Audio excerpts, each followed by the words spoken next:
জালত লগা এডাল মুচৰা গুম, হোলোঙা গুম, বাইৰক হোলা বৰীয়া অবিষাক্ত সাপ। জালৰ পৰা মোকলাই দিছে সৰ্ববন্ধ বন্যপ্ৰাণী প্ৰেমী সৌৰভ বৰকটকীৰ পত্নী কৃষ্ণা বৰকটকীয়ে। এক সজাগতা বাৰ্তা দিয়ে যে অলপ চেষ্টা কৰিলে আপোনাৰ বাবে সহজ হ'ব। মাত্ৰ অলপ অধ্যয়নৰ আৱশ্যক আৰু সাহসৰ প্ৰয়োজন। উদ্ধাৰৰ আগত প্ৰতিটো সাপৰ বিষয়ে ভালকৈ পুংখানুভাৱে চিনিব লাগিব। কাৰণ অসমত মাত্ৰ 7টা বিষাক্ত সাপ পোৱা যায়। সেয়েহে এই সাপকেইটাৰ বিষয়ে বিশেষকৈ ভালকৈ অধ্যয়ন কৰিব লাগে। কাৰণ এই সাপকেইটাৰ দংশনে আপোনাক ক্ষতি কৰিব পাৰে। চিন্তা কৰিবও নালাগে বিষাক্ত বুলি। আজি অসমত প্ৰতিখন জিলা স্বাস্থ্য কেন্দ্ৰত ইয়াৰ সম্পূৰ্ণ চিকিৎসা ব্যৱস্থা আছে সৰ্পদংশনৰ। পাৰখজাৰ খিৰিকীখন মাৰিব যাওঁতে আবেলি 3:30 মানত দেখি পালোঁ যে মই বোলো খিৰিকীখন নামাৰিলোঁ, মাৰি দিলে হয়তো সাপটো মৰি যাব ন আবেলিৰ টাইমতে।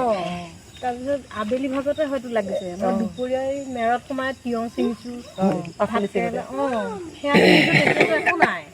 তাৰপিছত এতিয়া খিৰিকী মাৰিব সময়তহে দেখিছোঁ মই। এতিয়া সন্ধিয়া দেখোঁতে আমাৰ দাদাক মাতিলোঁ ফোন কৰি। এইটো সাপে দংশন কৰিলেও কোনো অসুবিধা নহয়।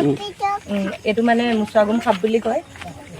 সেই সাপটোৰ প্ৰব্লেম নাই আৰু মাজত তুমি যাব নালাগে।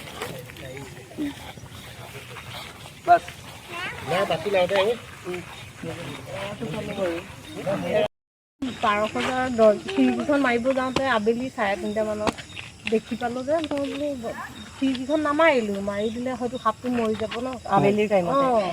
তাৰপিছত আবেলি ভাগতে হয়তো লাগিছে। মই দুপৰীয়াই মেৰত সোমাই তিয়ঁহ ছিঙিছোঁ, সেয়া ছিঙিছোঁ, তেতিয়াতো একো নাই। তাৰপিছত এতিয়া খিৰিকী মাৰিব সময়তহে দেখিছোঁ মই। এতিয়া সন্ধিয়া দেখোঁতে আমাৰ দাদাক মাতিলোঁ ফোন কৰি।